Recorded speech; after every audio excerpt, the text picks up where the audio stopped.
Good afternoon once again. So we are hereby initiating the technical sessions for the day. In Hall 2, we'll be carrying on the discussions with respect to new trends in urban design. The session on land pooling and transferable development rights are being conducted at Hall 1. So here to chair the session, technical session on new trends in urban development, I request Professor K.T. Ravindran, former Dean of Studies, SPA New Delhi, to please occupy the stage and chair the session.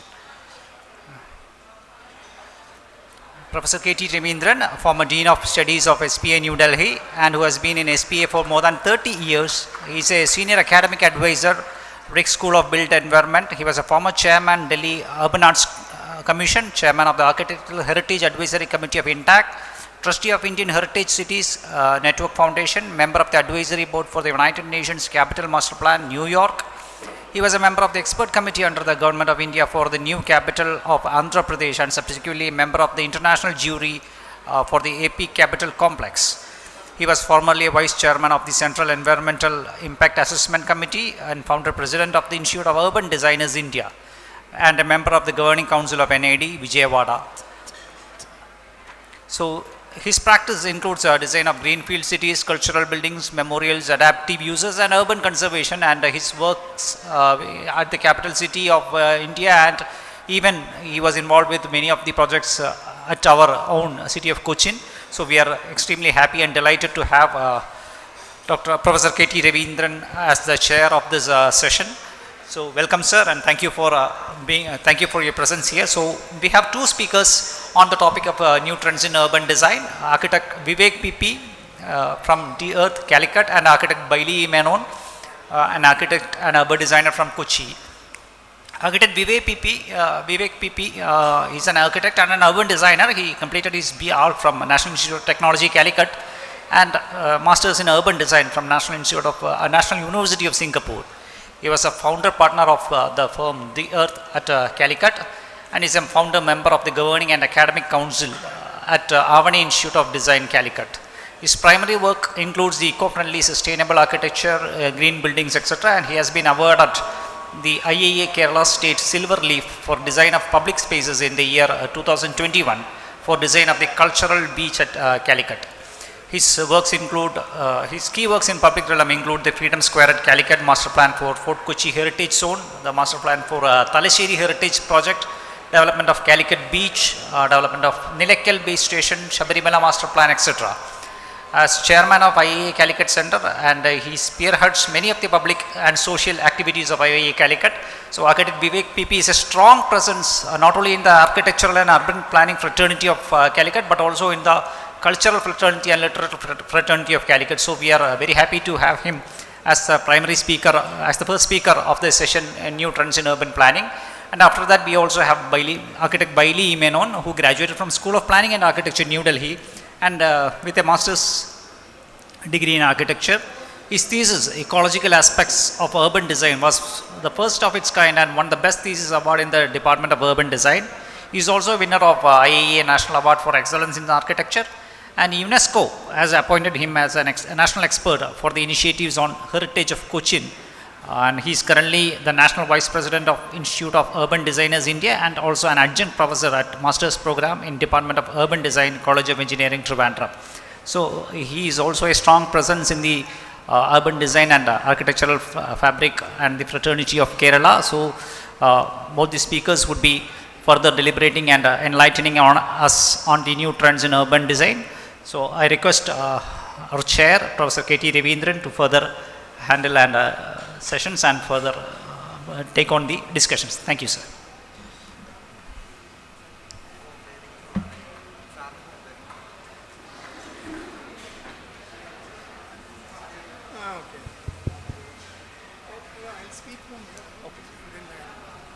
And I'll go and sit in the audience so that I can see the screen. Sure.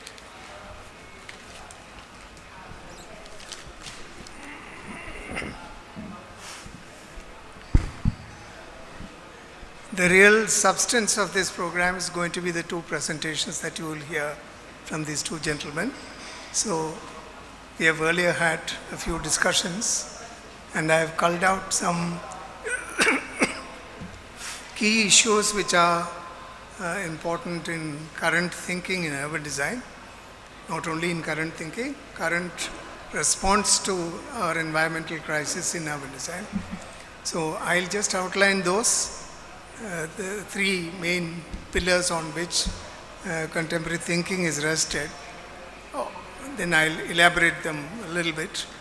Then I'll hand over the mic to Vivek to present. First issue is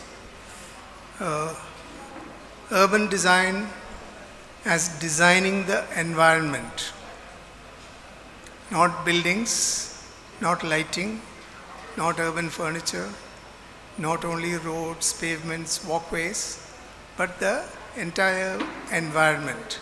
So, in fact, one of the more encompassing definitions of urban design is that in urban design, we design the lived experience of the citizen. In other words, it's not only dealing with, say, land use or transportation planning or structures or green and blue systems. We deal with the lived experience of the citizens. So urban design is a grounded discipline primarily. It's not an abstraction like you see in planning, where you convert people to numbers and functions to different colors and then allocate them in a way that they make a harmonious city. In urban design, you deal with real land, real people, and real environment. So that's the primary distinction between the two disciplines.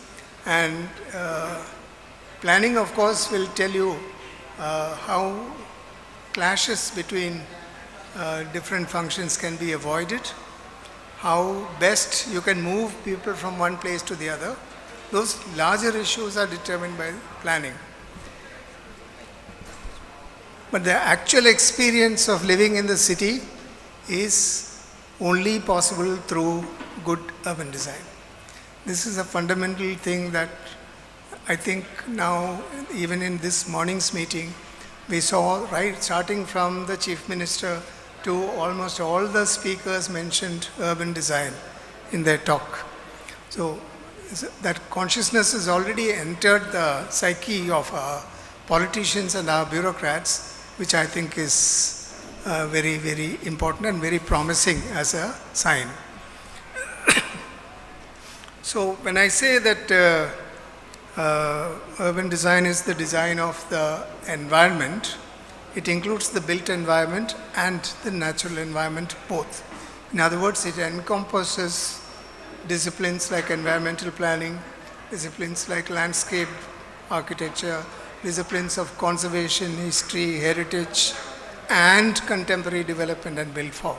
So the urban designer acts as the key coordinator between these different disciplines. So first issue is that I'll only read out the list now because I think I'll take too much time if I go into explaining them. First issue is the issue of resilient urban design.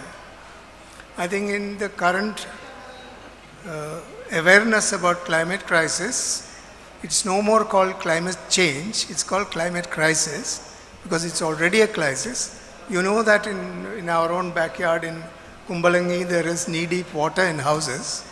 Many villages along the coast is already underwater because of the sea level rise. And we also have the threat of floods coming in from the mountains on the other side. So Kerala is actually caught between the sea and the mountain as a very vulnerable location. So it's very important that we view any design activity that we do as one of dealing with the crisis in the environment. So that is the first issue of creating resilience in our built environment. We now know that the climate change is already far too gone. The heat levels have already crossed 1.5. If it becomes 2, a lot of Kochi will go underwater, and it is going to happen. There's no stopping it. We cannot stop it. Any amount of conserving of energy, water, all that we do cannot stop the climate change, cannot actually remedy the crisis. Only thing that we can do is to build up our own resilience towards that condition. And that becomes a key issue in urban design. Next is accepting nature as the primary layer and accepting the fact that the built environment is a secondary layer on nature. In other words, you cannot work against nature, you have to work with nature. That's the second important principle. And third thing is that we need to respect land profile and the qualities of the land. We have seen that now every city in India, every major city in India, you take, I don't know, Chennai, or you take Calcutta, you take Bombay, you take Hyderabad, partly also Delhi, every city is underwater when it rains. Why is that? It's not because of just climate change. It is also largely man-made by poor planning, where they have not considered the land profile as a criteria, as one of the fundamental criteria to be considered in any development. So that is the third issue. Now these issues will get elaborated through the presentations that you will see. So afterwards we'll have an interactive discussion where we'll invite you to questions from you. We are not going to ask the questions, you have to ask us the questions. Yeah? So, the second issue is that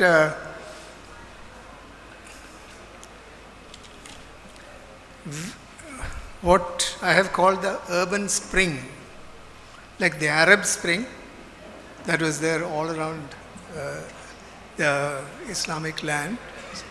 Now we have an urban spring where people have risen. People have understood they are now demanding an environment which is more livable than they've been provided with. So it shows the failure of our system. So our system of planning, system of delivery of the plan, system of management, everything is collapsing. And people are now realizing that it's because they had no role to play in the planning process that they need to, that now they are demanding an environment, which is good. So people want to, in fact, they want to reclaim the lost street back to them. They want to be able to walk in peace, cycle in peace, live in peace, and live in unpolluted environments, and also live in streets which are actually can serve their purpose rather than only the purpose of the automobile. You know? So there's a big movement against the massive automobile incursion that we have in our cities. People have become very health conscious, and they want to walk, they want green spaces, they don't want polluted water, they don't want polluted air. So they are actually now beginning to demand that, and that they are becoming election issues in many places. So that's an interesting thing that's happening in India. And along with this, we need to consider the fact that there's a huge thrust of investment coming into our cities. Big thrust of investment. And at the same, on the one side, the corporates are actually bringing in more and more money into the bigger cities. They're building huge gated communities and large glass buildings and so on and so forth. And on the other hand, people are trying to reclaim their streets. So these two processes are happening in the Indian city parallelly. So the resolution of this is where urban design lies. In the resolution of this, so seemingly conflicting factors, they are actually not conflicting, one giving rise to the other. So it's the job of the urban designers to resolve this. And the next issue is the stakeholder participation. We all know that in our present planning process, we have something called people's participation, in which there is a post-planning process participation, where the plan is presented to people and response is demanded from them within a certain period of time, and the local body is not obliged to respond to every query that comes to them. They can pick and choose and meet some of the requirements. But now things are changing, where planning from below, it's quite well practiced in Kerala compared to many other places. right from the People's Plan, which was launched in 2000, I think in 2002, is it? Or even earlier than that, the People's Planning project that was launched, that actually led to the formation of places like Killa, looking at local self-governance and the participation of people in local self-governance. Recently, we had a little aberration from the smart city, which came from outside with an investment, top-down type of thing, which put things into the city, and suddenly they are not seen anymore. Yeah? But people are demanding that they want to be part of the process of decision making, not just be victims of the decision that's made from the top by planners or administrator or any others. So here the urban design becomes the negotiator between the different stakeholders who are actually consequential to the production of the city. The urban designer becomes the key negotiator between different forces, like for instance there's the municipality, there's a financier, there are the people who want a certain thing, and there is a built environment, which is an equally important component. So the urban designer becomes the coordinator or negotiator between these differing forces and evolves the process through which a new built environment that is people-friendly is delivered. Yeah? So that is another new role. You will see examples of that in the works that you're going to see now. Then they have now placed people's consultation prior to the planning process. Okay? So you generate the program for your planning by consultation. You generate the decisions that you make through consultation. And you prepare the plan through consultation and subsequently also vet it and keep their upkeep through participation. So at every level, people have a say in the kind of environment we are going to deliver.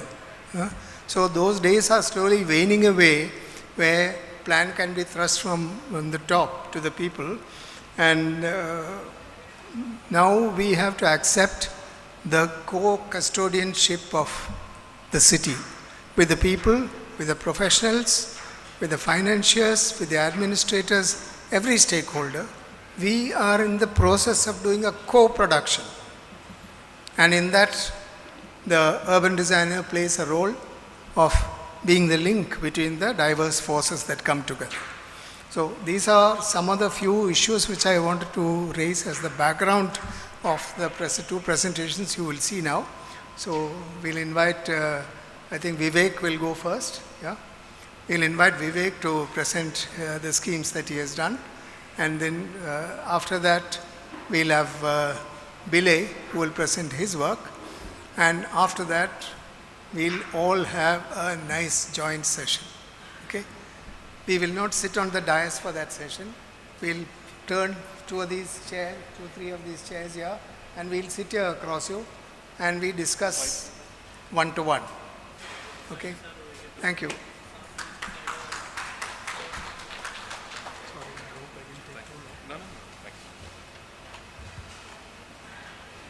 It's difficult to stand there next to this man. He's in some other stratosphere.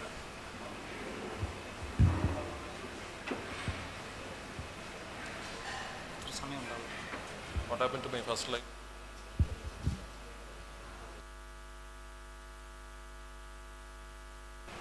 And the first slide?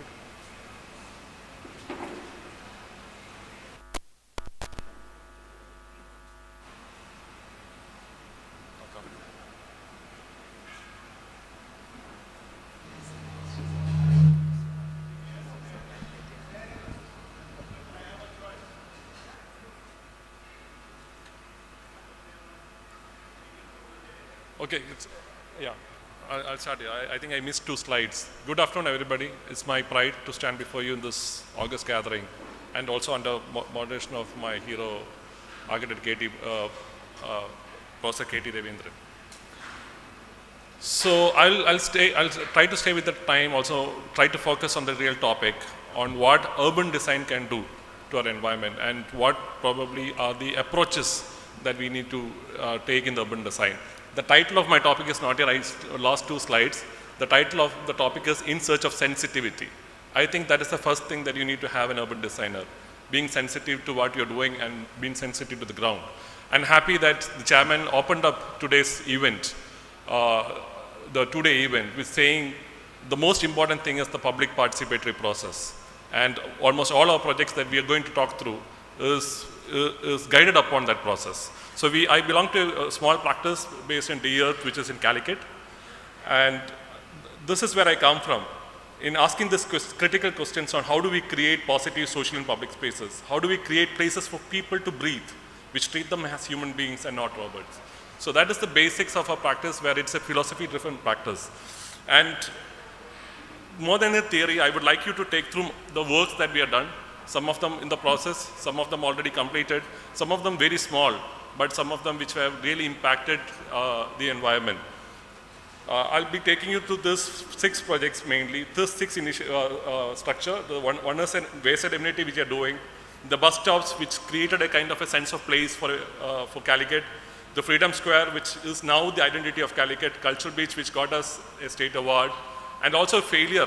As an urban designer, I think I have tasted more failures than successes. So it's very important to talk about failure. So there is a failure, a project of a tribal village, and also about the community of practice that we are doing.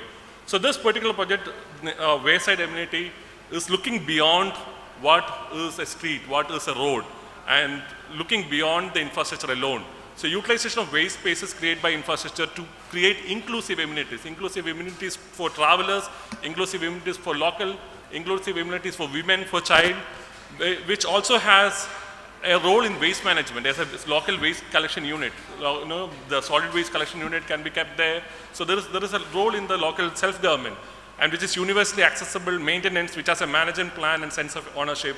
So we try to detail out a 2-kilometer stretch in Calicut as a model project across the state for PWD for this, which has a pedestrian-centric invitation, which has a multi-modal activity interactions. So it is, for any street, the beauty of urban design is in the details. We cannot have standard sections across the highways, we cannot standard sections across the roads, we cannot have standard templates across a project, and we need to look at each and every 50-meter, 10-meter grid and see how sensitively you can respond to that particular context and particular site. So we look at each zones and look at what are the activities, what are the kind of streets, what are the kind of details that we want to bring in, and found out this beautiful bit of space in a corner where we thought we will bring in a new sense of activity, a new sense of ownership to the entire place. And that became the Wayside Amenity Center for the whole area. So we came up with a no-building building. It's not a building at all. It's an urban intervention. It is an urban insert, which is a very open space, which has toilets, which has shops, which has a solid waste collection center, which has a gallery. So it becomes a public gallery during the weekends. And which also has an urban gym. So on the mornings it becomes an urban gym, in the noons and evenings it becomes a very active area that way.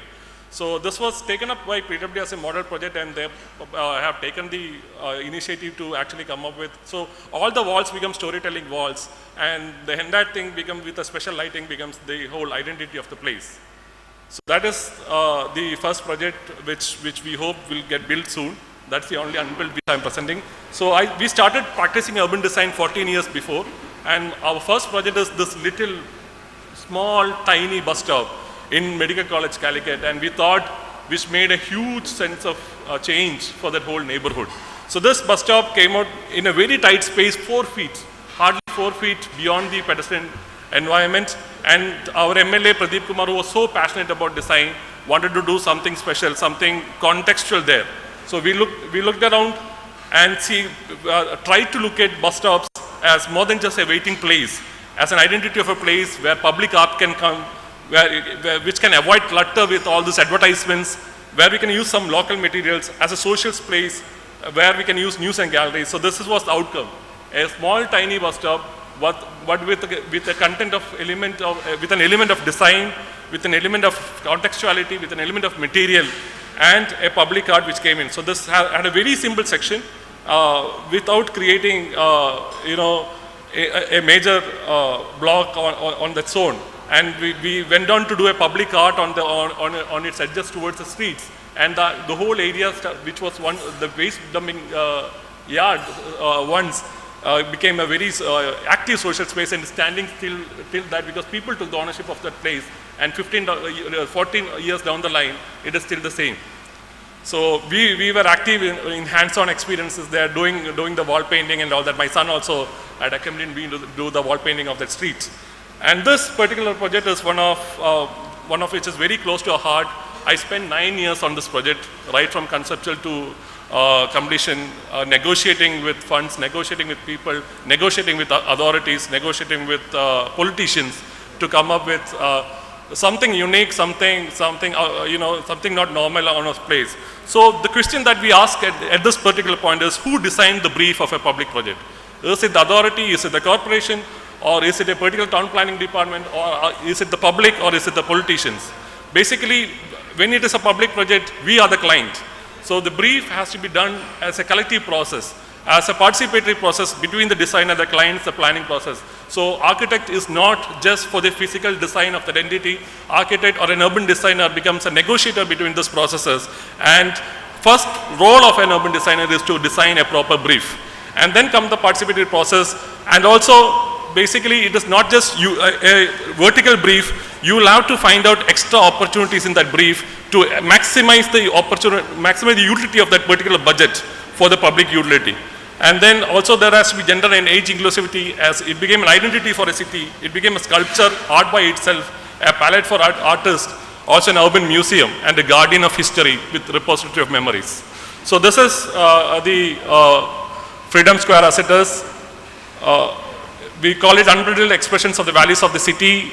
The whole idea was to redesign just a stage.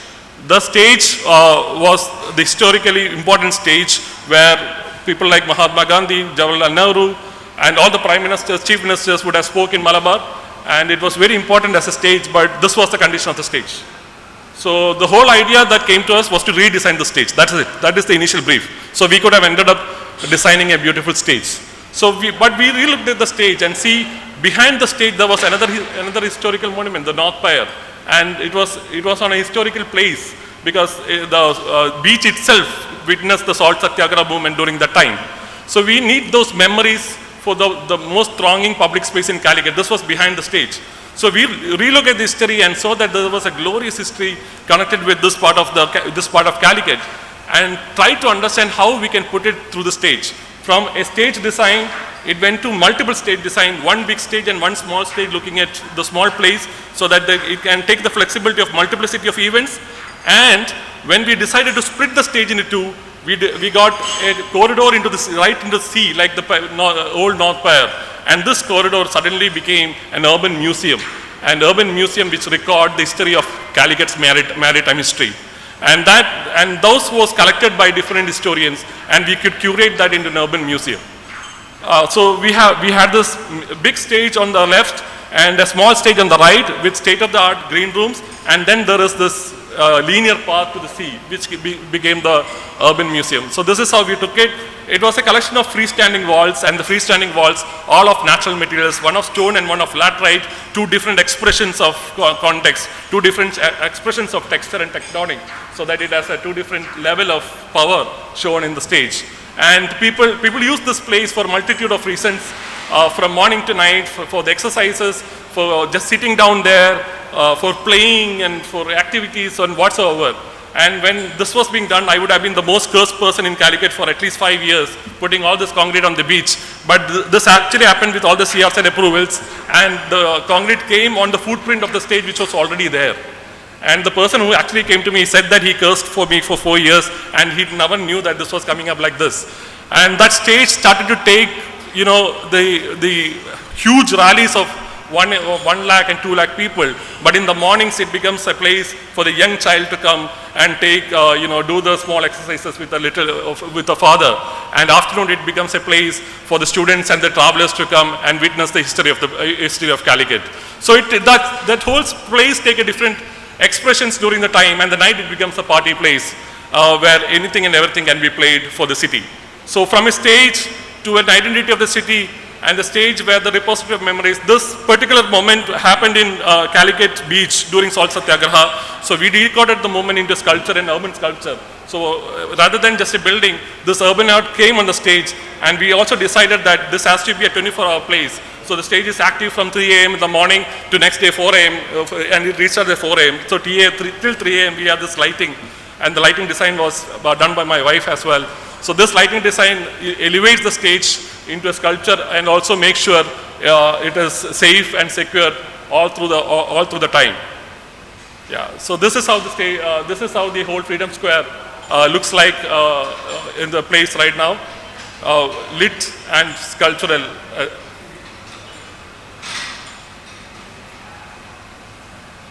Video.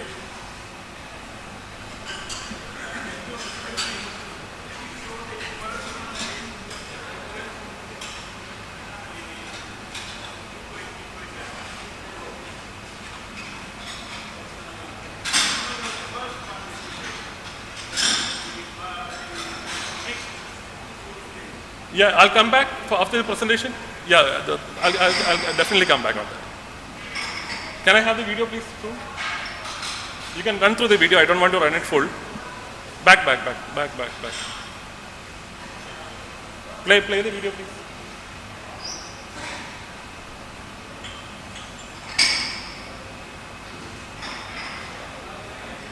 There will be a button on the left corner.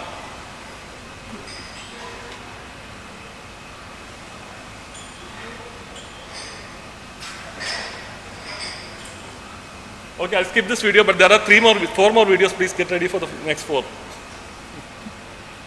So this was the man behind the whole thing. The entire thing, the funding of the stage came through an MLA fund. They were not able to appoint an architect, so the whole thing became a pro bono from IA Calicut Center. So invested.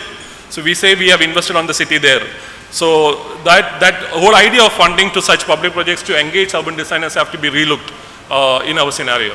So the whole thing put Calicut on an international map because this was published at many international platforms and also published as one of the 6 urban museums to visit in the world, and that's how design can do to a city. And we also won the best public space award in Trends Award, National Award for the Trends in recently concluded last month. So the next project I want to present is very similar and very near to Freedom Square, just next to Freedom Square, and that is the Cultural Beach. And we call it designing for happiness and designing for people and designing for celebration, because we have took the back seat. In Freedom Square it was a bold element. It was completely out of the box element, while in Cultural Beach we took the entire back seat and we didn't want to do anything, but we just want to support the activities and support the landscape. And so people and life was a central focus. What we created was equitable spaces. We reduces divide and inherent warmth, and design taking the backstage with landscape as an inherent element. And this was the Cultural Beach at that time, typical pavement kind of development. And there was a lighthouse which was forgotten. There was a library building which was forgotten, and all that came into this palette of design. And then we decided this was the venue of Kerala Literature Festival, the South India's largest festival, and we decided we need multiple stages, and design defines the spaces so that activities can take place very organically on that. It is plug-in, plug-out place, and this is the outcome. So from that space to this space, it took a lot of change on how people perceived the whole area. The signboards, the curation, the lighthouse became a small. The closed lighthouse, which was a basement, became a small performance area, and the entire palette of Kerala Literature Festival, people throng into the space, and the whole layout became a palette for artists to put down installations and activities on the public space. So what we do is to just give that background for people to own it up, and then the whole thing will be taken over by people. Can I have this video? It is on the bottom left.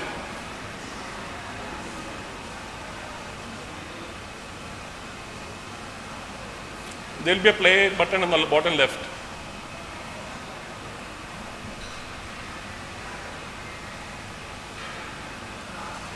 Yeah, can I have this video then? This is third video. Yeah.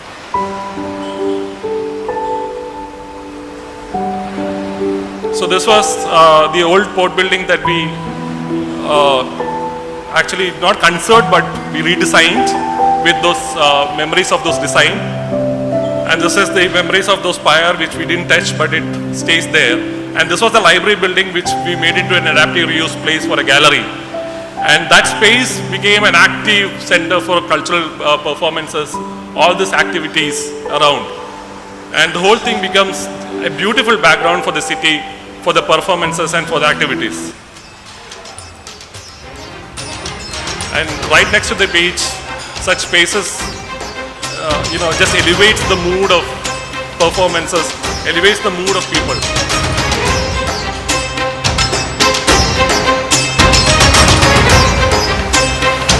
And you have the choice of going to the Freedom Square right back. And when it becomes the background of the natural material, again, the quality of space for the public just goes above. Okay, we won the Silver Leaf Award for the best public space in Kerala for this particular project. And the third one, I want to talk about a totally different aspect of urban design and public planning on heritage spaces, which is through Talasheri Heritage Project, where we forgot about our contextual identity. We had a strong contextual identity as a state. And where did we forget that? Where did we fail to mix the physical heritage, local culture and geographical context? And we got this palette of 61 different circuits across 3 districts, across, multitude of kilometers there. And the focus of this project was participatory process where people were more than stakeholders, people designing the brief, people becoming the part of design, part of management, and had a sense of ownership and pride. So stakeholder consultation started from bottom and at the topmost level of the state went back to the bottom. So it was a cycle of process. So we took the comment, we took the brief from the bottom, went to the state topmost chief minister, and then the comments of that was taken again to the bottom. So we spent a lot of time on ground on understanding what is to be done in this such of very, very delicate heritage places, and what is the kind of intervention that we need to do at these places, recording them, working with them, and even designing with them. So basically the heritage locations cannot be just a museum, cannot be an art, cannot be an object, but it has to be integrated back to life. There has to be responsible tourism. We need to reimagine divine spaces as secular spaces. Though this was the idea, and this was one of the projects in that area where I actually studied right next to it, St. Joseph Boys High School, and my whole tenure of 10 years, we couldn't walk into this because it was a forest. This was the condition. And when we actually took it in the project and learned it out, all the towns were of utmost importance, including that of Edward Brennan. And we tried to document the history and just made a subtle landscape background and conserving the whole towns, and that became a space of very strong respect for the culture. And also the lost identity, the identity of a place which is expressed by the distinctive urban form and architecture style. And where did we forget these traditional designs and symbols and principles? Where did we started to homogenize design? So see, when most of the developments post-independence era in most of our divine environments happen like this. There is this beautiful temples, there are these beautiful mosques, churches built in 1800s and 1700s and 1600s, and the developments across the ticket booths, there were some offices, the concrete there were some offices, the environments, the cow sheds, everything came like this. And what is the value of that public space as a designer? So we look back to the identity, we look back to the understanding of what the spatial proportions were and what it meant to create the divinity and secularity of those spaces. And we try to design each and every space with taking the symbols and principles of that particular place into place. So you can see these three completed projects in 3 different locations in Talasheri. You can see the difference in identity, difference in design that defined its detail. And these are respecting the past, we inserted the new without losing its charm, but adding a lot of secular activities, adding a lot of newer activities so that these places can stay. We also made sure whatever activities that we add is also for the neighborhood, like the training centers, the community centers, the libraries, community libraries, storytelling places, and that became a strong ecological connection with the Kavu and all the other places there. So the building just silently sit there among the trees and among the environment. And and without loudly saying that a new development has come in. So we wish that the tiles will be soon covered with moss, the walls will be covered with moss, and that thing will just merge into the whole context. And we also made sure we were also designing for the ecosystem where humans, animals and birds, and we made sure this was a lost pond for last 200 years. And during the process we could revive this pond and make it into a very traditional pond, again relating to a project that we are in. So this is the pond that we did. It is a stepped well, and right now it is filled with water after the rains. So this is how it is. So we took a lot of effort on understanding these traditional principles and also putting it up right across as a meaning to the whole context. So these are the museums there. Again, respecting the nature, the architecture just plays a very silent role. And art and culture, we never knew a street could change so much. A street which was there for 20, 40 years doing nothing and was a center for notorious activities including drugs, became an active public cultural space for a town. After a very subtle and no-nonsense intervention, nothing spectacular in that intervention. This was the neighborhood. It was a very traditional street, Thaliyangadi in Talasheri. This was staying there for 25 years. I am born and brought up in Talasheri. Till my 39, from like 10, all those 20 years, people just feared to go to this place. There was nothing there. And I was very particular in taking up this for the project and just making sure it is made neat. There was lighting, there was some public activity involved, and the whole thing started changing there. The whole environment started changing. People started coming. This was before.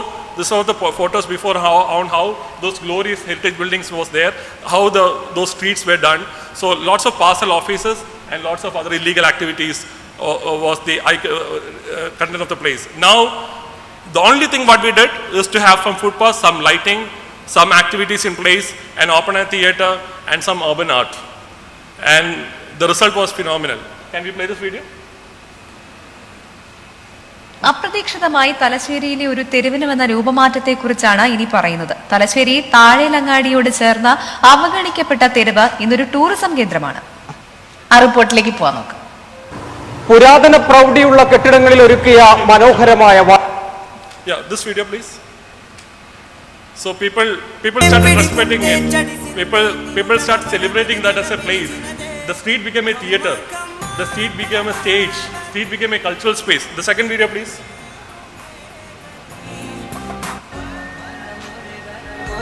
If you have seen the recent movies Tallumala, most of them are shot in the street. There were at least 3 movies also shot after that. So that is how a space which was such a big resource for a town got revived by a very simple intervention of urban design. And this is how the street looks now, with some beautiful public art on a street. I also want to talk about the joy of collaborations where we architects meet together and work together for the betterment of the society, where there are collaboration between the firms, where there are collaboration between the consultants and authorities, designers and bureaucrats, with the designers and NGO, and with stakeholders, and designers taking the role of a negotiator. So there were this brilliant collaborations which helped us do multiple projects, and there were very, very painful failures as well. And one of them was in Nilambur tribal village, which we did as part of rebuilt unit, where we tried to work with the tribal community quite on hand in hand in the site, trying to develop a 25-acre master plan for them. Every time we talked to them, they agreed, but every time we came back, there were other politics behind it, and only out of 25, only 9 finally opted for our design. So we understood the participation when we are working with marginalized, it is not that we working with them, it is only happens when we work with them, it doesn't happen when we work for them. So that was an important learning during that process, and there were a lot of other aspects. So this was the whole layout. We designed a nice agricultural planning, environmental planning, 25-acre layout for them. And few of the houses, 9 of the houses came the way we wanted to. And we were happy, at least 9 of those families are happy there. And we also did help this idea of urban design in rehabilitation projects. This is Puthumala rehabilitation project, and it was very important to make sure those who are shifted from the original neighborhood make some connections.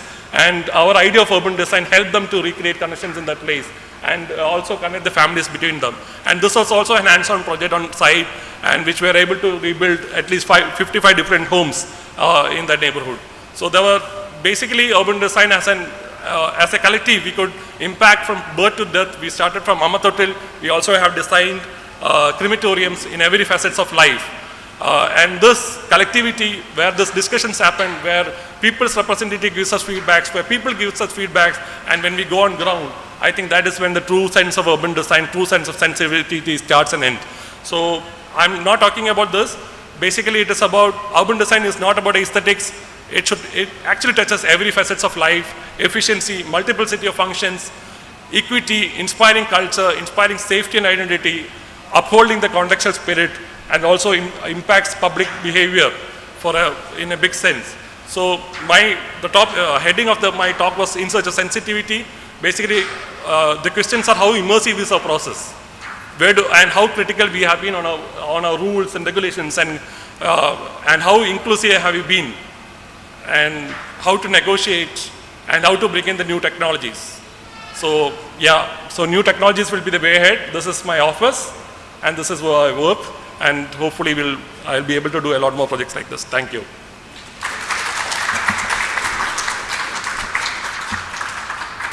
Yeah, so I invite, before taking the questions, I think I'll invite, so you want to go back to the slide?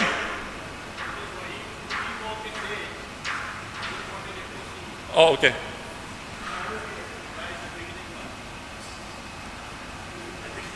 Yeah, can you put the first slide? Just put the first slide.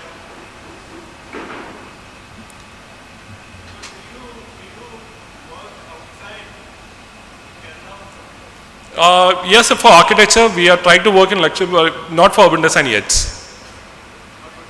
Not for urban design yet.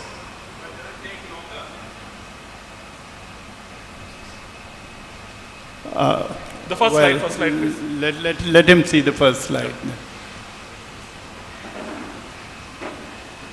Yeah, I'll just take 2-3 minutes. The first project was about redesigning a street and a small left-out waste space to an inclusive wayside amenity. Yeah, this was a 1.5 kilometer stretch, and on the corner, we could get a small space to create that amenity. And we redesigned every aspect of the street, looking at the context and detailing of each aspect, taking zone by zone, and also had this beautiful bit of land which we trained in this activity, and it was a no building, which had multiple activities from galleries to toilet to street. It had a management system, it had a waste collection center, it became a urban gym. So during different times of the day, it has a different functions to fall. So it just, rather than creating a building on the road, it is just seamlessly blend to the whole street idea with signages and everything, and it's very transparent. Very secure that way with some kind of lighting. So it becomes a 24-hour facility there. Yeah. Thank you.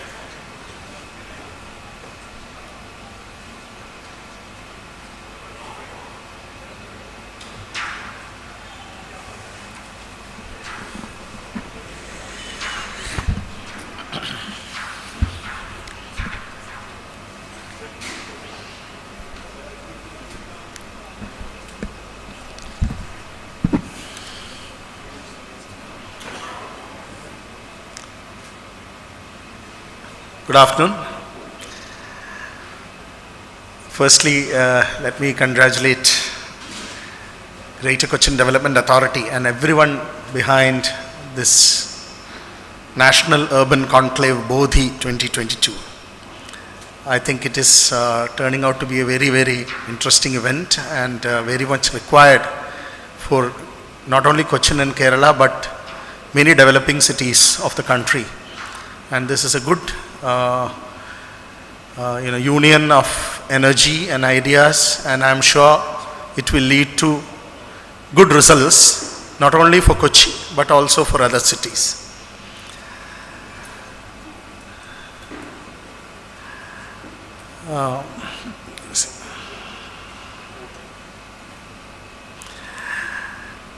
We know that Kochi city and its outstanding cultural landscape has received much acclaim as a tourist destination, a must-visit place internationally.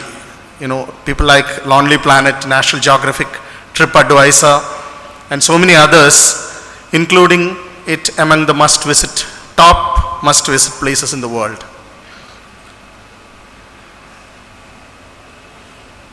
But have we been able to live up to the expectations while we grapple with grave environmental and socio-spatial issues that affect our city? Issues such as loss of heritage, pedestrian safety, non-maintenance of public infrastructure and amenities, failed mosquito control strategies, drug menace have all been pointers where we have been constantly and consistently failing.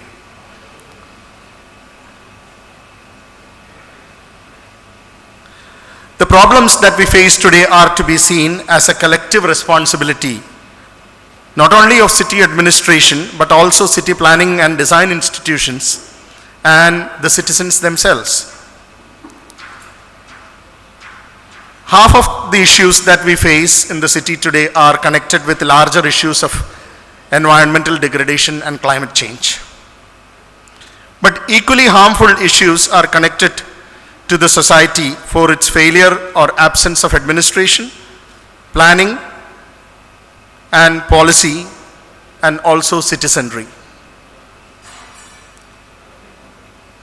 So the solution must arise from deep commitment of our administration, planning, design policy and citizenry towards society and environment.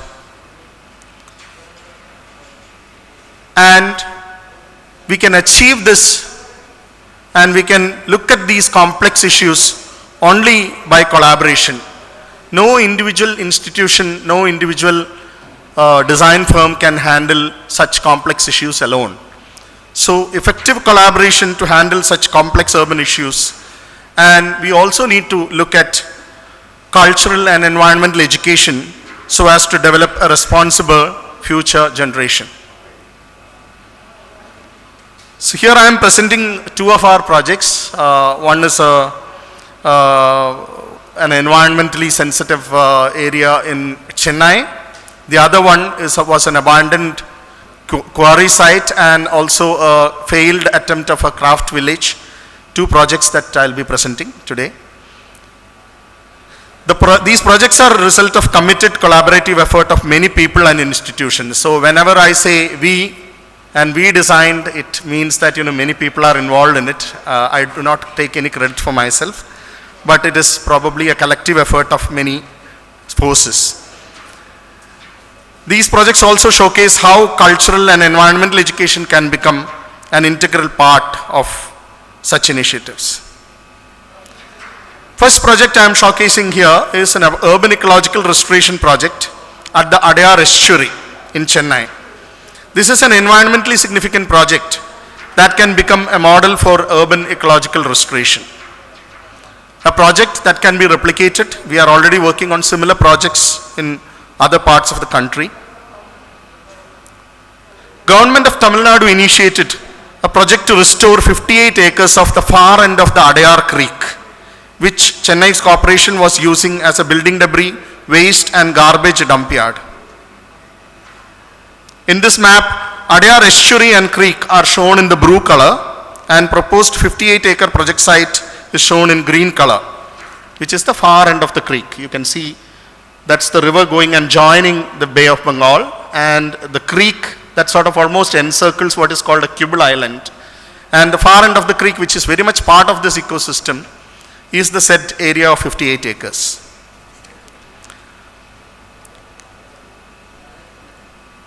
Moreover, several city-level drains were draining into the sea mouth through this patch of land, which not only brought stormwater, but also sewage and solid waste.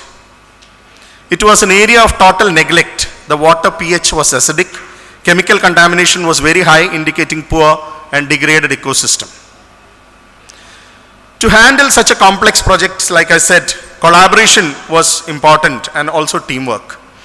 The project team was led by Joss Brooks of Pichandikulam Forest Consultants from Auroville, a renowned ecologist and biodiversity restoration specialist.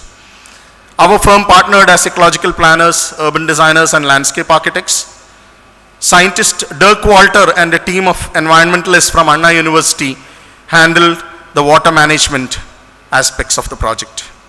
Many other architects, planners, soil scientists, geologists, hydrologists were also part of the team at various levels of its planning and implementation.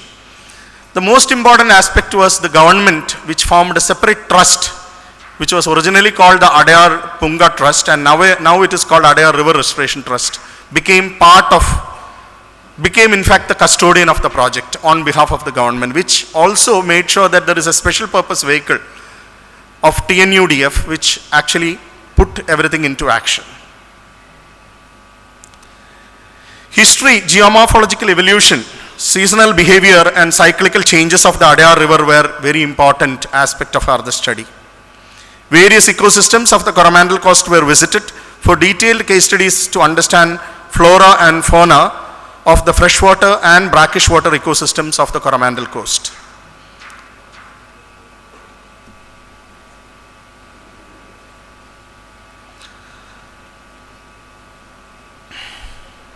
A baseline survey of the status of current ecosystem was studied, and the findings indicated how low the ecosystem, how degraded the ecosystem was. Detailed urban design studies were conducted for the 360 acres of estuary. Land use, settlement pattern, traffic surveys, activity patterns, edge conditions, etc. were studied. Remedial measures have been presented in various forums in the urban management institutions, and many interventions were made even before the planning started for the 58 acres. An ecological site analysis was conducted for the 58 acres of the project site. Detailed assessment of surrounding land use, density, traffic patterns, edge conditions were done. 8 observation wells were made for continuous weekly monitoring of water quality and pollution. Flow measurements were recorded during monsoons and cyclones. Parallelly, the design and planning work was initiated for preparing an ecological restoration plan for the 58 acres. Concept design had to consider city level stormwater drains, tidal variations in the estuary, managing huge amount of debris and rubbish and also organic waste. The design went through several consultations at stages. At each stage, important brainstorming charrettes helped in assessing the plan with respect to various parameters and inputs from various stakeholders and collaborators. Ecological landscape principles were worked out to maximize effectiveness of restoration of ecology.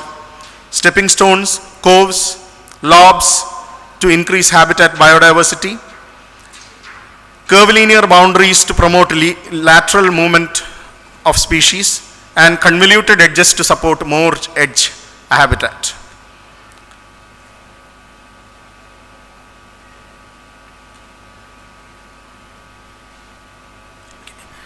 Design of edges is of utmost importance to develop habitat diversity. Transition from terrestrial to marshlands to littoral and limnitic ecosystems were designed. Transitions through mangroves and mudflats were designed in the brackish water ecosystems. It was also important to manage monsoons, storms, floods, tidal variations, spring tides and cyclones within the master plan by use of subtle land planning and water balance mechanisms. With the help of landforms, big city level stormwater drain enters the northwest corner of the site, goes through the process of sedimentation, segregation, filtration that cleans up the stormwater before it enters the park, and finally joins the brackish water ecosystem.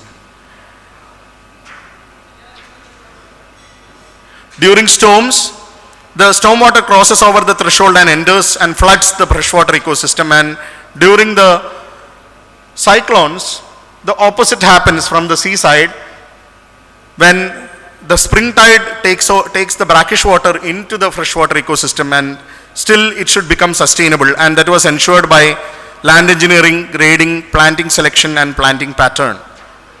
And finally, a detailed technical plan for ecological restoration was developed. Large earthen berms were proposed along the periphery of the park to bury all the debris and rubbish below them. This enabled visual and sound buffer from the surrounding urban edges that would help in the restoration of flora and bringing back the fauna. A detailed circulation plan was made for nature trails, visitor paths, school groups, etc., where entry timings and numbers are restricted to protect the park from overuse or abuse. As a nature park situated in the middle of the city, an arrival zone, orientation zone, interactive education zone, etc. were designed to involve citizens, women's groups, and school children. Apart from detailed physical planning, an eco-restoration master plan was made. Proposals were worked out for introduction of plant life in detail to slowly help regenerate terrestrial, aquatic, and avian fauna. Proposals of the native tropical dry green ever forests, native of the Coromandel coastal ecosystems, were made for the freshwater ecosystem restoration. Separate planning proposals were made for hillocks, ponds, reeds, and marshlands. The area of the project, which joins the brackish water ecosystem, 7 different varieties of mangroves and several mangrove associates were planted. Parallelly, a nursery was built and an environmental education outreach programs were conducted involving 18 schools in the neighborhood. Children were involved in nursery and also collection of seeds and plants. A public exhibition of all proposals were put up in the nursery. Local residents, stakeholders, and students groups were invited to give their inputs. Local artists from nearby places were engaged to create ecological information painted on stone slabs. The careful contouring of the site started, burying all the debris, pollutants under the lower layers of the proposed earthen berms. Geological specimens collected from various sites along the coast was installed as artful installations but also as boulder seats and landscape elements. Then Chief Minister Karunanidhi inaugurating the planting process. The restoration process begins. It was a mammoth effort of developing and planting lakhs of seedlings. Students groups involving in the planting and becoming future naturalists and custodians of the park in the process. Arrival zone was developed as an artful central space composed with geological specimens, opening up vistas and views into the restoration areas. Orientation zone featured walking into the park through interpretive landscapes and signage to orientate the visitor. An opportunity for the city dweller to learn about nature. Interactive education zone features spaces carved out for environmental education activities of children's groups. Interpretive ecological information on wasted stone slabs painted by local artists blends in with the ecosystem around them. Bridges that are made of eucalyptus timber and rough cut stone pillars are used in many places in the project. Every aspect of the park's design showed deep commitment to environment in use of material, technology that are eco-friendly, local, and sustainable. And what was once a dump yard for rubbish and debris and solid waste, where sewage used to flow and pH used to be acidic, restores itself into a beautiful piece of nature, creating full-fledged freshwater and brackish water ecosystems, developing its own forests, swamps, mudflats, and mangroves. The effort resulted in creating a picturesque ecosystem where over 100 species of wetland birds of the Coromandel coast and over 100 species of fish, among many other amphibians, reptiles, and small mammals.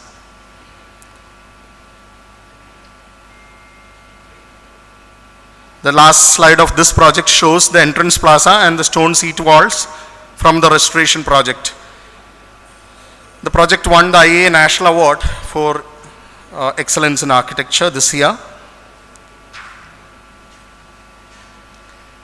Now, this has been a project which is where the environment is the primary layer, as considered as the primary layer of urban design, and looked at every other aspect as layers on top of it, whether it is looking at restoration, whether it is looking at creation of an urban park. So there were originally, the design brief included musical fountains and like a typical urban park. And we had to educate a lot of people. We had to make so many presentations to tell them that this is not a piece of land in the urban area, but this is part of the ecosystem of the Adayar estuary. And that demanded for a different kind of approach for this piece of land, and that is how this project eventually became a reality. And it is still a great asset for people because they can come here, they can learn about environment. So environmental education becomes an integral part of the project. While doing the project, even before beginning the project, at the planning stages, and while implementing the project, and even now, it becomes an important part of the project. So that takes us to the next project, where we are looking at it from a different perspective. Here, the cultural aspect of the society is given importance. This is a craft village project in Kovalam. Some of you may have visited this. This is in Thiruvananthapuram. Kerala Arts and Crafts Village at Kovalam is a project developed by ULCCS, that is Uralungal Labour Contractors Society, for the Kerala government. The project started with some abandoned assets of an earlier failed attempt to develop a craft village. ULCCS led team with the necessary curatorial design, project management, implementation, and also lead architectural design. Our firm, Idea Design, joined in the project as landscape architecture and urban design consultants. And there were many collaborators, including governmental agencies and other people who got involved in the process. So this was, when we came to the site, this was the condition about 15 years ago. An attempt for a craft village was made, and there were buildings that were made that were disposed in different parts of the land. We looked at the remains of the earlier attempted craft village very seriously, because although this was not a successful thing, we felt that, whatever that has been done is a lot of money, public asset that has been created but not used. So that very much became part of the project. Many buildings were built in the property but disconnected in function and purpose. So it was lying like that. The site was also previously a granite quarry. So you can see on the left hand side photograph. And it left scars of the quarrying activity in many parts of the site, because the landscape was quite disturbed in many parts of the site. And the abandoned buildings also need to be restored. So it became kind of a different kind of restorative approach for a public project to create a public space. Through the tool that we used in this project was a curated landscape. We realized that urban design plan has to be drawn, giving primary importance to the user and visitor experience.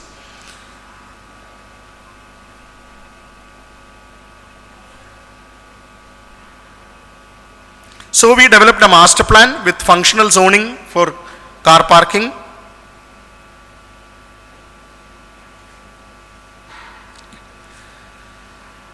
visitor movement, curated arrangements of crafts galleries and workshops, outdoor installations, and public spaces such as open courtyards and open air theatres, restaurants, auditoriums, etc. The entrance zone had important functions of parking, which was tucked away, and the visitor movement into the craft village was carefully curated. The visitor moves through a semi-covered walkway to have a curated experience of the craft village while enjoying a landscaped central courtyard.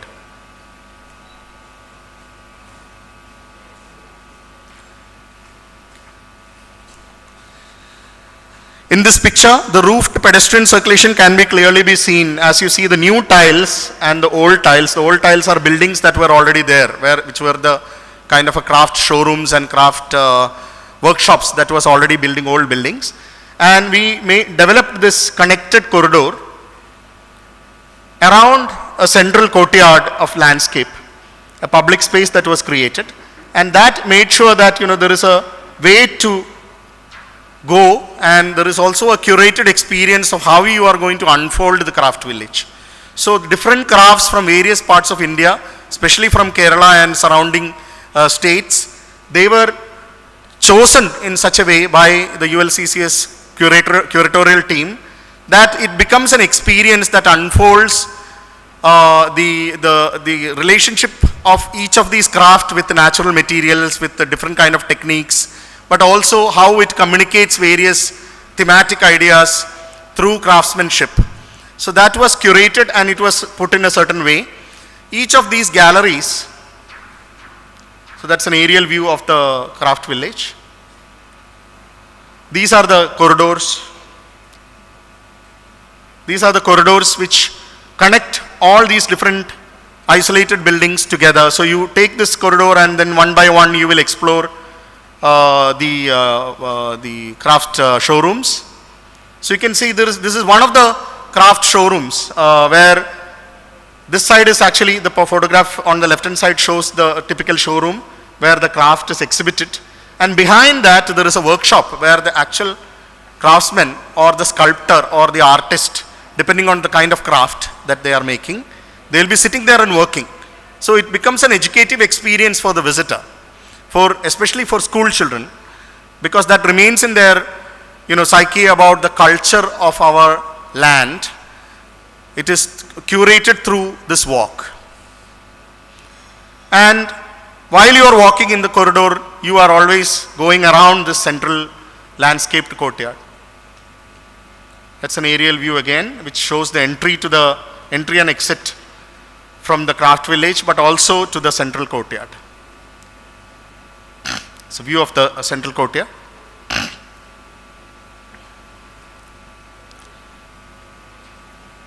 Once you come out of the craft village, there are some outdoor crafts that are kept on a hillock. What you see, the plan on the left hand side is a hillock that is right next to the craft village, and you climb up. So there are a series of steps involved. You climb up, you visit isolated open spaces with associated buildings and workshops, and you experience outdoor, semi-outdoor kind of exhibits in this walk.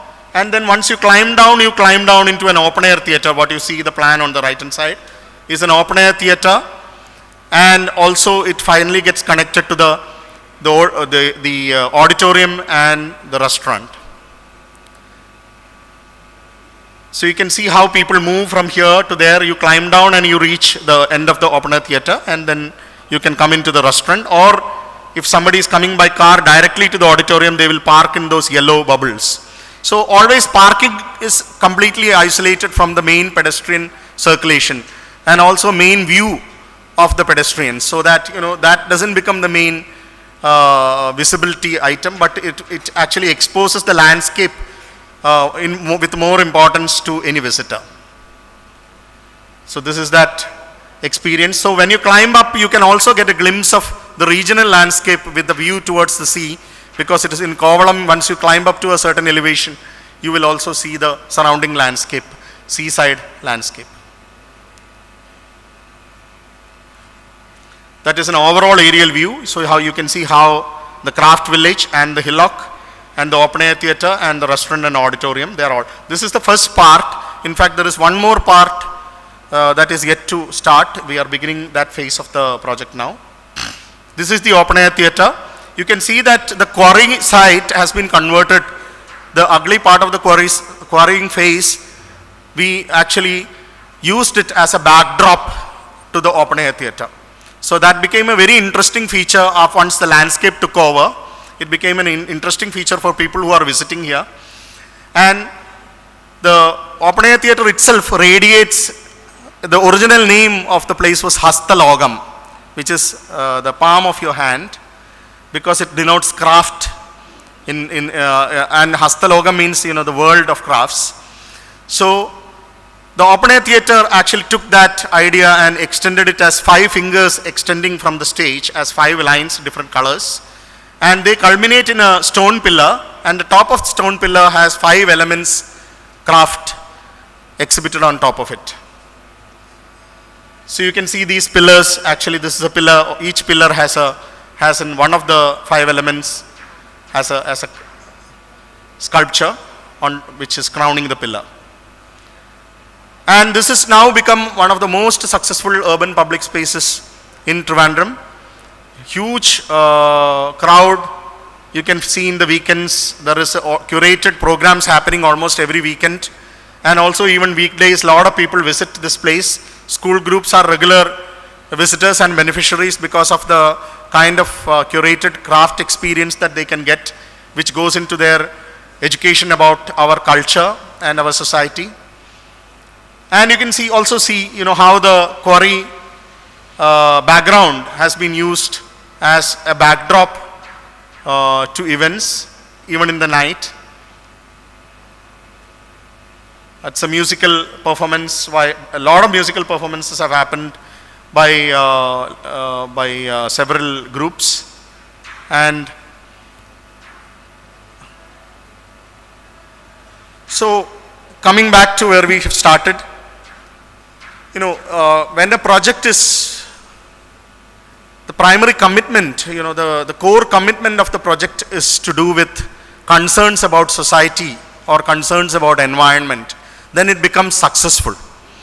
Because many of our urban design projects, urban planning projects, they are done out of some idea or some core necessity which do not have a concern built into it. I think these concerns are very important. When you have a strong concern about society or environment, your commitment, your solutions will emerge more strongly and more effectively. And the other 2 aspects that as I mentioned, such projects with such kind of complexity can only be handled by collaboration. You cannot think that as a professional you are going to handle it alone. No, you need multiple, there are various dimensions of public participation, there is dimensions of environmental education, there are dimensions of curating your cultural exhibits, which requires a different kind of dialogue with the craftsmen. All of that is not going to be done by one person, it is going to be a teamwork. Similarly, the government also have to have a teamwork with the implementation agency to make it really successful. So they may have to think differently while creating a special purpose vehicle or creating a implementation model. This is very important because that is why many of our projects, there are beautiful projects lying in the as reports, but they never get implemented. So if we have to get it implemented, then we will have to think out of the box and put in new perspectives to project implementation part. And finally, education should be integrated to such initiatives, because anything that we are doing in the field of environment or society, it is the next generation who are going to be the custodians of such projects. If we have to see that this is maintained, this is being used, and this is becoming fashionable, then we have to include that younger generation to make it successful. So thank you very much for your patient listening. Thank you.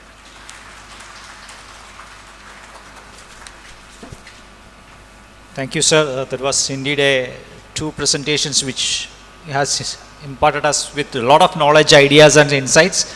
Now we can have a very brief discussion or a question and answer session or a combined discussion. So I request both the speakers and the chair to come forward so that we can initiate with a quick discussion session.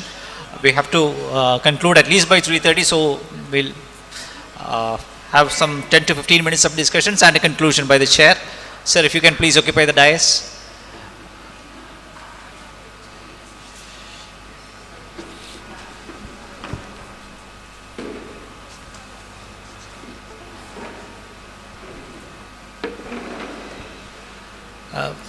Sir, we'll start with Keshavamma sir. He already has some questions for architect Vivek and Bailey. I just wanted to get an idea whether you're doing work outside Kerala, and what was the cost involved in doing? Were they cost effective, these projects?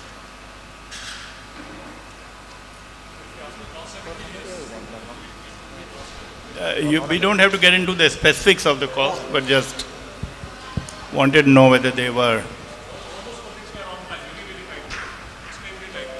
that's why. So I was saying we were negotiating with the budget, we were negotiating with contractors, with materials. So it was, all of them were in very, very tight budget.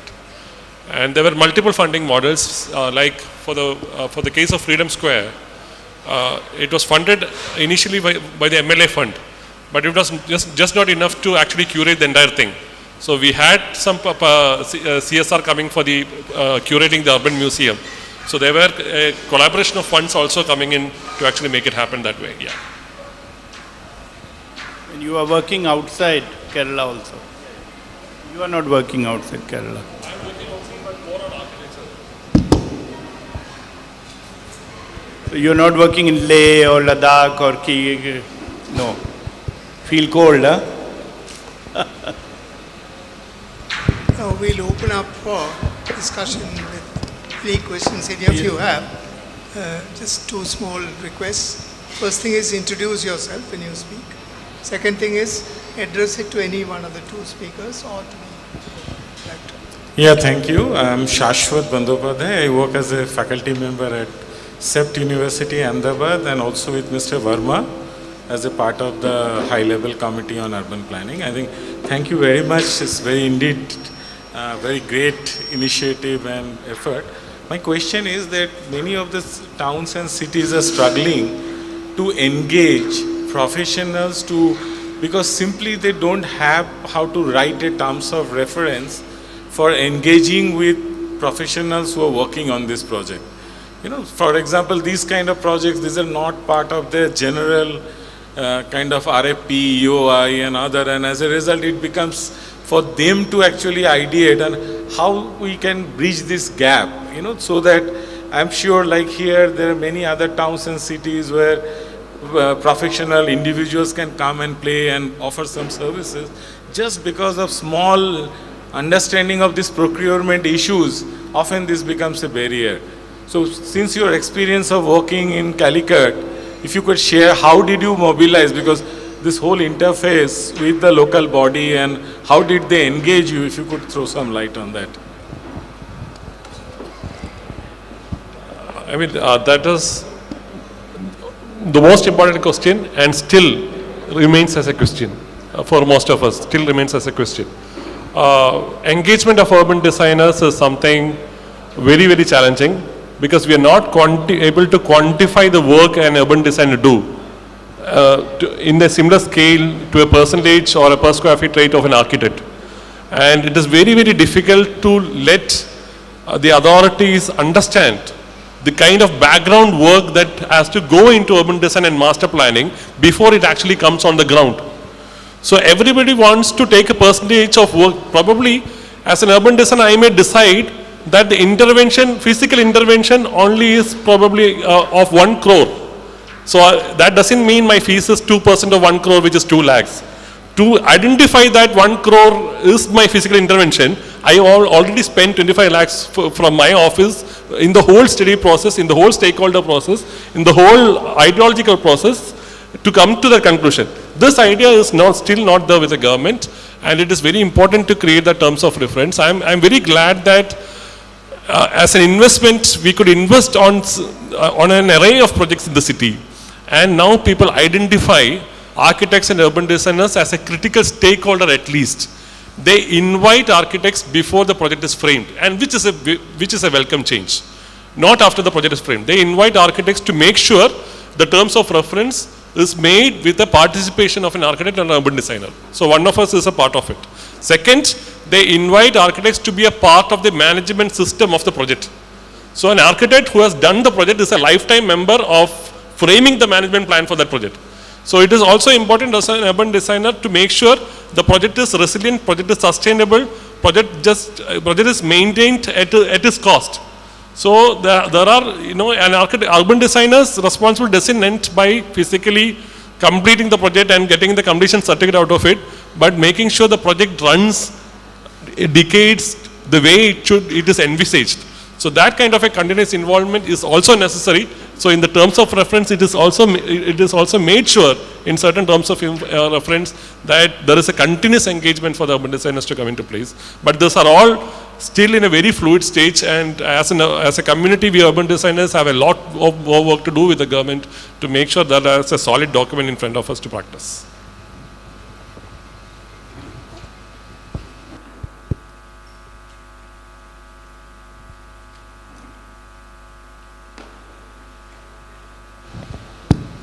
I congratulate both the architects or urban Please designers. introduce yourself. My name is Johnson Jacob. I am a civil engineer. I congratulate both of you for doing marvelous work. One question to Vivek. The Freedom Square was constructed in Calicut on the beach. How did you escape from the CRZ regulations? There was an existing built footprint. So we got the initial clearance with the existing footprint and then started the project. There is absolutely no shortcut on that. The existing structure was that big? Not on the scale, on the footprint, yes. Okay. Yeah, on the footprint, yes. Okay.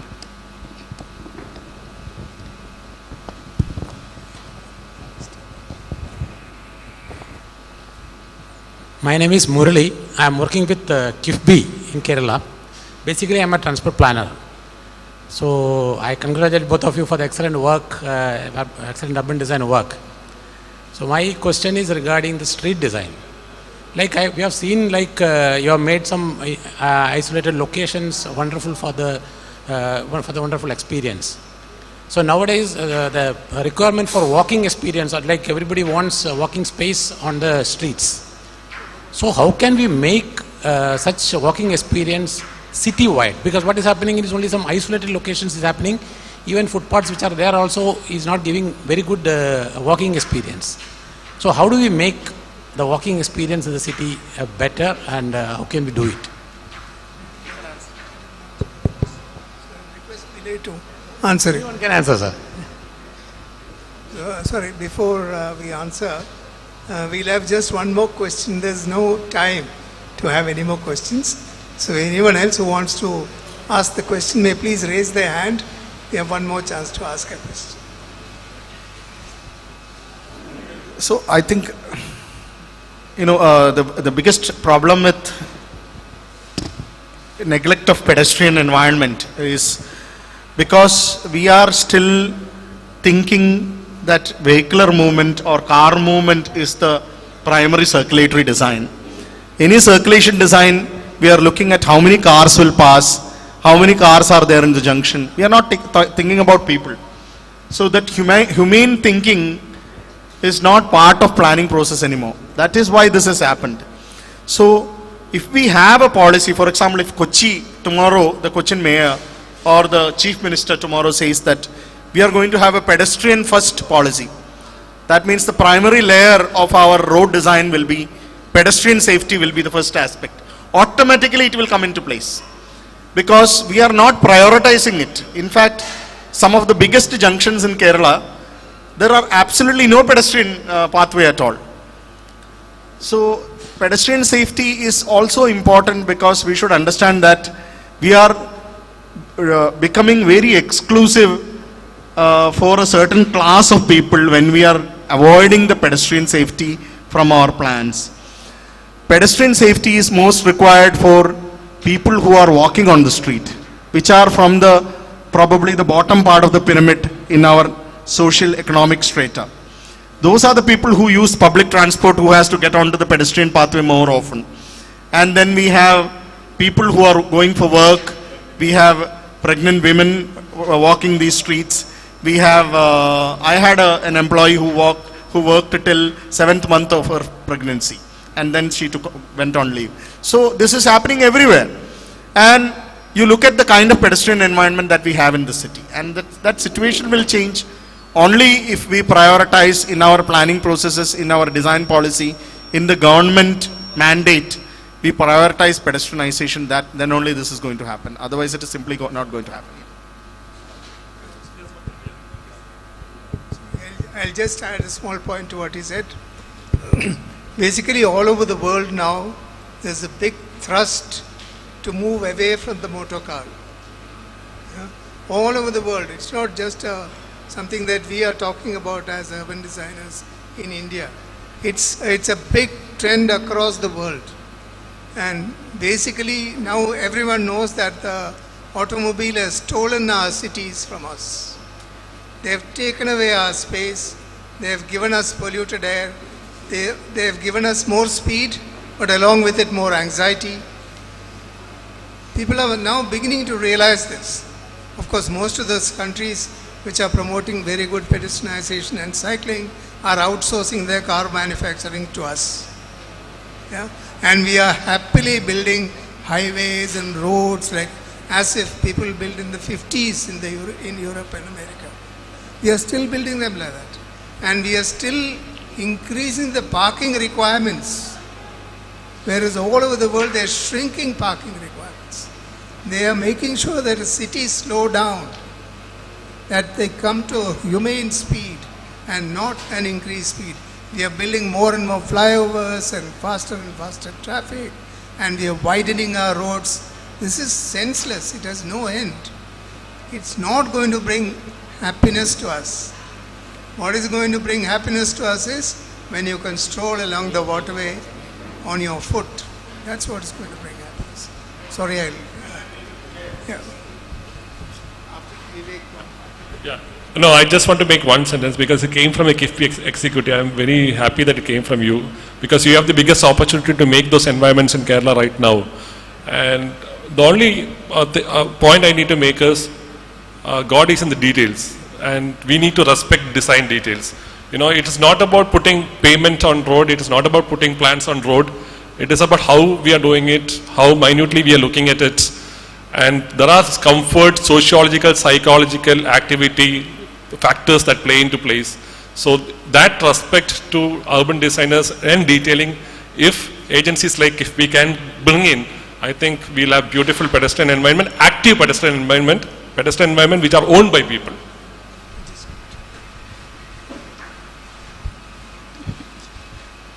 Two comments because what you said, and I feel when you are talking about protecting and securing the pedestrian, the law has to become extremely unpleasant for the motorist, because today the law, and please correct me, as long as the motorist doesn't hit the passenger, he has no liability, right? But if he goes very close and kind of just creates a sense of stress and everything, then no liability about that, okay? Every day in Gurgaon, I see this thing happening, that women climbing over fences and trying to go across, and there are people who are actually stepping upon their cars further and abusing them, all that kind of thing. I go to Bishkek in Kyrgyzstan. The moment you put your foot on the road, thousands of vehicles will come to a standstill. And the reason is that if you do not do it, it's the old Soviet law, then you're sitting in the jail. There's no way that you can. So unless in India, I know the psychology of these guys. Everybody is buying big cars and SUVs and other things. Unless we make the liability such a deterrent, I don't think in India this thing will work. It won't work. You can keep giving all those tabletops and everything else, they don't care. So when you're planning, I think you advocate this. Second thing which I wanted to convey to you, it's such a self-evident issue that cars have stolen our cities, right? But Delhi sits, breathes foul air, dies of it, and doesn't talk about it. Why? And you are the best person, you should tell. I've asked that question before also. I'll reserve the answer for another session because we are very short of time. Now, please, sir, last question from you. Yeah, I'm Anish Kini, working as a scientist in NATPAC, basically a transport planner, a traffic engineer. So, once you're doing a particular project, you'll be more looking at it at the user side, an aesthetic view of it. But the functional aspect, whether it is following the standards and all those things, should also be covered, so that safety and all of the aspects that an engineer would look at would also be a part of the project that is done. That's one comment. And then one of the projects that you mentioned, you had said that it had failed because it didn't come up to the expectation. So how much of the people's involved psyche and their psychology plays a role in the planning aspect? That's what I wanted to ask.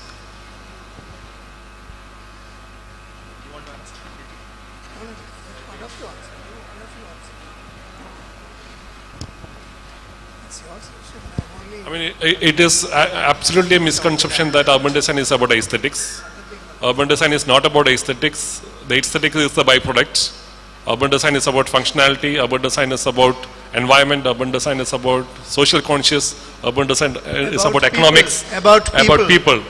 About life. So that's why In Search of Sensitivity was the title of the event. So title of my talk. So that answers the first question. The second question, the failure came because we thought we were doing a participatory process, and my stakeholders were sitting there and I was presenting like this, and that happened 10 times, and 11th time I understood, they should have been sitting here and I would have been listening, and by that time the project failed. So, thank you all. With that, I think we'll conclude the session. I think it was a very interesting session. You saw in real flesh and blood how ideas can be translated to urban conditions in cities and how it can actually improve the lived experience of people on the street. Thank you. Thank you both for wonderful work. Thank you.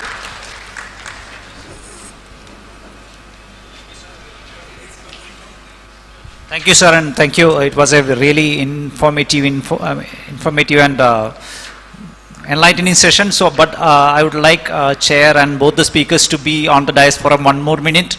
I'll request Keshav Verma sir to hand over a small token of appreciation to the Chair and both the speakers.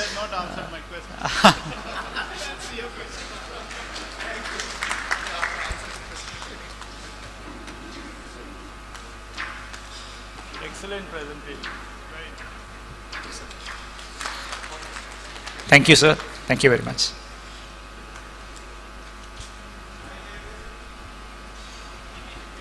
Thank you. Thank you all. Due to our schedule, we are not at liberty to break for a while after the first technical session. We'll have to straight away go on to the second technical session.